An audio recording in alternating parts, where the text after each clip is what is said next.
Esta tarde, los jueces integrantes del Tribunal Oral Federal 2 de Argentina fallarán en la causa Vialidad, que tiene como una de las imputadas a la vicepresidenta argentina, Cristina Fernández de Kirchner. Los fiscales pidieron para Fernández de Kirchner 12 años de prisión e inhabilitación especial para el ejercicio de cargos públicos. Esta causa se remonta al año 2008. Clarín recordaba ayer que ese momento diputados de la coalición cívica denunciaron la supuesta cartelización de la obra pública nacional y apuntaron contra los contratos que recibía Lázaro Báez. Por su parte, Página 12 agregaba que cuando se conozcan los fundamentos de la sentencia durante el primer trimestre de 2023 habrá 2 instancias de revisión en caso de que Cristina Kirchner y su defensa quieran apelar. Primero, la Cámara Federal de Casación y luego la Corte Suprema de Justicia. El fiscal que lleva adelante la causa, Diego Luciani, dijo en su alegato que Néstor Kirchner y luego su esposa, Cristina Fernández, instalaron y mantuvieron en el seno de la Administración Nacional una de las matrices de corrupción más extraordinarias que se hayan desarrollado en el país. Como fiscales, defensores de los intereses de la sociedad, encauzamos institucionalmente un reclamo de la ciudadanía que busca justicia y estamos convencidos de haber alcanzado la verdad. Ahora le toca a cada uno de los jueces a quienes la sociedad está mirando ejercer su relevante misión con objetividad, templanza, valentía, sabiduría y firmeza. Señores jueces, este es el momento. ¿Es corrupción o justicia? Insisto, ¿es corrupción o justicia? Y ustedes tienen la decisión. Esta situación ocurre después de años de distintas instancias judiciales y un clima que se fue enrareciendo en el país vecino donde, como punto más álgido, se produjo el atentado contra la expresidenta. ¿Qué se puede esperar de este fallo y qué puede ocurrir después? Lo conversamos en nuestra entrevista central con Paulino Rodríguez, periodista, conductor del programa Más Info a la Tarde en el canal La Nación Más. Paulino Rodríguez, buen día, ¿cómo le va? ¿Qué tal? Muy buen día, un enorme abrazo a ambos. Muchas gracias por acompañarnos esta mañana. Paulino, en primer lugar, para ponerle orden a esta situación, cuando hablamos de la causa Vialidad, que es la que el tribunal va a fallar en esta tarde, luego de una serie de alegatos que se presentaron por parte de los fiscales y también de los abogados defensores de las personas imputadas, ¿a qué hacemos referencia cuando hablamos de esto? Bueno, estamos haciendo referencia a una investigación, intentaré explicarlo muy sencillo. La cartelización de la obra pública a la que ustedes hacían alusión, que efectivamente las denuncias comienzan inclusive antes que el 2008 que marcaban ustedes con la denuncia de la coalición cívica, porque el que primero lo denuncia es Roberto Lavagna, ministro de Economía de Néstor Kirchner en 2005, a la postre eyectado del cargo 15 días después, cuando hizo alusión a ese aspecto de la cartelización, insisto, de la obra pública en manos de Julio Devido, ya por entonces, en 2005. Lo cierto es que la denuncia central la hace Javier Iguacel, titular de Vialidad Nacional en el gobierno de Mauricio Macri, que revisando la obra pública hasta el 2015 en la provincia de Santa Cruz, del cual es origen Néstor Kirchner y Cristina Fernández de Kirchner, allí empieza el poder político de ambos, gobiernan la provincia desde 1991, detectaron que Lázaro Báez, que constituyó una empresa 10 días antes de asumir el poder Néstor Kirchner en 2003, sin ningún tipo de expertise en la materia, era cajero de un banco, fue creciendo al albor de la presidencia de Néstor Kirchner, fue cooptando empresas competidoras en Santa Cruz, Canque Costilla es una de ellas, y tantas otras, Goti, y a partir de cooptar empresas eventualmente competidoras y la cercanía con el poder, realizó el 87% del total de la obra pública que el gobierno de entonces, provincial, con fondos nacionales, terminó adjudicándole al amigo personal de Néstor Kirchner, amigo tan íntimo que hasta le construyó un mausoleo donde descansan el cuerpo y los restos de Néstor Kirchner de $2 millones a título personal, cuando naturalmente falleció. Esa es la matriz que está intentando investigar o que investigó la justicia, por la cual el fiscal pide 12 años, entiende que hubo una asociación ilícita desde aquel germen origen 2003 en adelante, con Néstor y Cristina Fernández de Kirchner luego durante 8 años como presidenta, dándole aire y lugar a ese empresario que sin expertise, sin experiencia, solo con la amistad con Néstor Kirchner, construyó una empresa que llegó a tener 5.000 empleados a fines de diciembre del 2015, múltiples obras públicas, un patrimonio que implicó 22 veces la superficie de la ciudad de Buenos Aires, la capital de la República Argentina, en campos, estancias, compró mucha maquinaria agrícola, tenía una colección de autos importados y autos usados, un patrimonio definitivamente casi incuantificable, y todo fruto de sobreprecios, obras que empezaban pero no concluían pese a que se pagaban antes incluso que al resto de los proveedores de obra pública. Demostró ese informe de Iguacel que mientras el resto reclamaba pagos al Estado a propósito del gobierno que asumió en diciembre del 2015, pagos pendientes de la anterior administración, Lázaro Báez no reclamó nada porque estaba al día y era el único. Pese a lo cual, cuando asumió Mauricio Macri y dejó el poder Cristina Fernández de Kirchner, tomó la decisión de replegarse, cerró la empresa, y todo el contexto de investigación se dio en un marco en el cual los empleados estaban pidiendo por el pago de salarios atrasados que Lázaro Báez adjudicaba a la falta de pago del gobierno nacional, que se comprobó no era cierto. Dicho todo esto, Lázaro Báez fue condenado en términos de un procesamiento que además implicó una prisión preventiva, y resta dilucidar cuál va a ser el nivel de sentencia del día de hoy. Podría ocurrir que, como es muy difícil de probar el delito de asociación ilícita, los magistrados entiendan que no lo hay, que no se constituyó, que no se pudo probar, que en la duda no haya condena por ese aspecto, pero sí eventualmente por lo que aparece a todas luces como harto evidente, que hubo una defraudación al Estado, es decir, que el Estado gastó más de lo que debió gastar por obras que o se hicieron con sobreprecio o en su defecto ni siquiera se hicieron pese a que se pagaron, cuyo beneficiario luego terminó aumentando el patrimonio de la familia Kirchner, alquilándole hoteles, participando en fideicomisos comunes o comprándole propiedades. De allí la idea de la asociación ilícita. Alguien hace obra pública con sobreprecio, validada por el poder político, para que luego él mismo ese sobreprecio lo traduzca, lo ponga dentro del patrimonio de la familia Kirchner, lo cual termina beneficiando inclusive a sus propios hijos, por lo cual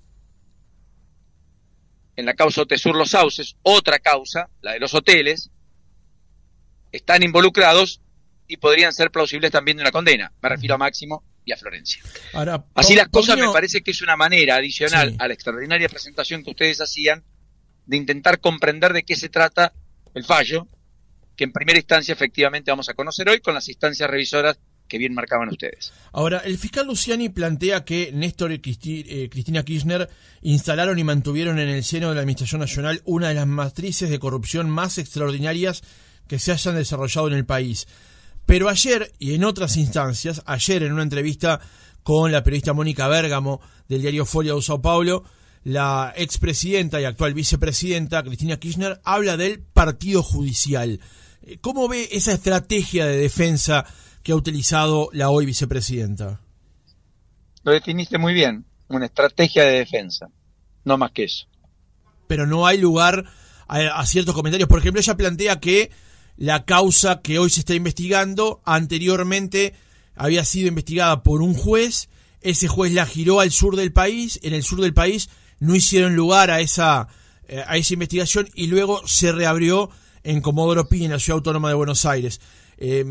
Porque allí lo que deja planteado es una duda con respecto a la imparcialidad de la justicia argentina. La justicia argentina definitivamente tiene una multiplicidad de defectos, definitivamente tiene alto grado de imparcialidad, a tal punto que probablemente lo que ocurrió cuando se giró la causa a la provincia de Santa Cruz es que, como son jueces puestos, colocados por el poder político, del cual Néstor y Cristina Fernández de Kirchner fueron los emergentes más encumbrados en los 80 y 90 en particular, hayan tenido parcialidad, pero para con ellos, no contra ellos, en todo caso en esa misma lectura, siguiendo ese razonamiento, y por eso sobreseyeron lo que debió ser investigado. De todas maneras hubo elementos probatorios nuevos, por lo cual se reabre la investigación. No es que acá hay una investigación doble, porque eso no lo permite el plexo jurídico argentino. Nadie puede ser investigado 2 veces por el mismo hecho. Claro. Y lo que estamos observando por la ponencia del fiscal Luciani es que en esta causa hay hecho y prueba, y solo se condena con hecho y prueba. Estando el hecho, estando la prueba, difícilmente uno pudiera escapar a una condena. Pero en cualquiera de los casos veremos cuál es la resolución del tribunal. Respecto a las parcialidades en términos jurídicos en la Argentina, está harto evidente. No hay duda. Lo que no excluye a la vicepresidenta respecto a que nunca dio explicaciones de por qué pagó obras que nunca se hicieron, redireccionó obra pública en el 87% del total durante un periodo de más de 10 años al amigo personal de su marido, Néstor Kirchner, que construyó una empresa constructora sin expertise al cobijo y calor del poder político y llegó a tener un imperio con, insisto, 22 veces la superficie de la ciudad de Buenos Aires, sin ser Bill Gates, sin ser Mark Zuckerberg, sin ser Jeff Bezos, y cómo ese empresario después terminó aportando al patrimonio de los Kirchner, alquilando habitaciones de hoteles, con empleados de la construcción que hacían obra pública pagada por el Estado, que presidía el matrimonio presidencial, estando a más de 600 kilómetros. ¿Cómo hacían para ir a dormir y volver? O sea, hay parcialidad, los jueces son lo que son, Ollarvide lo demuestra, el muerto Ollarvide, que dijo, me agarraron del cogote para un rápido sobreseimiento por el enriquecimiento ilícito denunciado para con el matrimonio presidencial de entonces, Néstor y Cristina, todo eso en 2009. O sea que ahí la justicia sobreseyó, pero el propio juez que lo hizo, dijo, me agarraron del cogote. Lo dijo en público antes de morirse. No lo cuento yo, no lo expresa un periodista, no lo dice un opositor. Confesión de parte, relevo de prueba, dice el derecho penal. O sea, lo que tiene Cristina Fernández de Kirchner es un problema con los hechos y con la prueba. No tiene un problema con un juez, 2 o 3. Hubo multiplicidad de jueces que intervinieron en la causa. Hubo varios fiscales. Hasta que se sustanció un juicio. Lo revisaron las instancias correspondientes. Intervinieron más de 16 jueces. Todo constituye una parcialidad harto evidente. Miren, la idea de Cristina es, en la construcción de su defensa, decir que es igual a Lula. Pero a Lula se lo imputó, procesó y condenó, sentencia revisada y anulada por el Superior Tribunal de Justicia de Brasil tiempo después, por el cual fue proscripto Lula, en un sistema jurídico distinto al argentino. Cristina no será proscripta ni siquiera, no será inhabilitada para ejercer cargos públicos, cosa que pide el fiscal pese a que haya condena, hasta que la condena no quede firme, cosa que puede pasar en los próximos 3, 4, 5, 6 años, si es que ocurre. Porque Lula compró un departamento. Acá no hablamos de un departamento, no hablamos de un vehículo, no hablamos de un vuelto. Hablamos de una fortuna y un patrimonio incalculable que el fiscal estima en $1.000 millones. $1.000 millones. De eso está hablando la justicia argentina y de eso va a expedirse un tribunal frente a una de las figuras políticas más relevantes de los últimos años, sin duda en la Argentina, y la más prominente en un gobierno que ella misma constituyó, aunque del cual quiere tomar distancia para tener chances electorales en el futuro. Ahora, Paulino, le quiero preguntar justamente sobre ese tema, porque usted decía recién que obviamente, ni bien se conozca el fallo de hoy, va a haber una instancia de revisión que es el año que viene. Además, puede haber justamente apelaciones tanto en una instancia de casación y luego una instancia en la Suprema Corte de Justicia en la República Argentina. Pero le quiero preguntar por un detalle en particular. Ayer, en una charla entre Huelco Nadamón y Carlos Pañi en La Nación Más, se planteaba algo así como que el sistema argentino de corrupción en Comodoro Pi solamente logra procesar en el entorno del 1 al 2% de las causas de corrupción. Algo como que el sistema está diseñado para que lo que reine allí sea la impunidad y no la justicia. ¿Cómo advierte usted de este punto en particular, viendo cómo usted maneja la cantidad de tiempo, la cantidad de pruebas, la cantidad de fallos en contra de una persona que eventualmente hoy sería procesada, y a la vez todo lo que determinaría el tiempo para que se consumara justamente ese procesamiento. Sí, comparto. Primero hay una precisión técnica ahí importante hacer. Es el 1 al 2% de las causas por corrupción que terminan con condena. Sí. El procesamiento es una semiplena prueba de la comisión de un delito. Eso implica en muchos de los casos la elevación a juicio, pero es distinto al establecimiento de una condena. Por supuesto que es muy magro, por supuesto debería ser superior. También es cierto que en la Argentina se denuncia cualquier cosa, porque en diferencia del sistema anglosajón, en la Argentina toda persona imputada puede mentir y no hay condena por la falsa denuncia, más allá de que está en el plexo jurídico, pero no hay nadie. Entonces, como se dice en la Argentina, nunca a nadie que es funcionario se le niega el paso por el Comodoro Pi. Y en ese sentido, arrecian las denuncias todos los días, todo el tiempo, a toda hora, en una política, en una clase dirigente que no logra sintetizar las discusiones en el marco de la política y todo lo termina judicializando. Dicho esto, y hablando del putrefacto Comodoro Pi, constituido en los 90, con jueces de la servilleta, como se conoció en la Argentina, definitivamente no exime a Cristina de hablar de sus casos. De vuelta, estamos hablando de que el sistema es malo, estamos diciendo de que el sistema casi no condena, de que el sistema es muy permisivo con la corrupción, y estamos hasta pudiendo validar que el sistema que montó Cristina y Néstor Kirchner de obra pública probablemente tenga réplicas en provincias, municipios de distintos signos políticos, incluido la oposición. Lo que no dice todo esto que contamos es que Cristina y Néstor no lo hayan hecho, que Lázaro Báez no haya sido beneficiario y que en el patrimonio de Cristina Fernández de Kirchner haya harto evidencia de que finalmente con defraudación al fisco hubo enriquecimiento. Y por lo tanto, esa segunda instancia, ese segundo juicio, tendrá, si hay condena en elementos probatorios adicionales a los que ella cuenta. Paulino, para cerrar la entrevista, le quería hacer una pregunta con respecto al futuro y apelando justamente a sus conocimientos en la materia, que es, a partir de lo que pase hoy en la tarde, ¿qué escenario político se abre en Argentina? Se lo pregunto porque, como usted bien dijo, Cristina Fernández parece querer ser nuevamente candidata. De hecho, hace un tiempo hubo un acto allí en La Plata con un letrero que decía de la esperanza, pero también hay en la oposición argentina ciertas incomodidades con respecto a la actualidad y estar advirtiendo cómo se manejan y cómo se encolumnan atrás de un candidato que todavía no está claro. Y a la vez hay allí un tercer competidor o una tercera fuerza que es Javier Milei y los liberales, que parecen estar ganando adeptos. ¿Qué escenario político se abre en la Argentina a partir de lo que pueda ocurrir en esta tarde? La Argentina es el arte de lo impredecible. Difícilmente uno pueda presagiar qué ocurrirá, solo el tiempo dirá.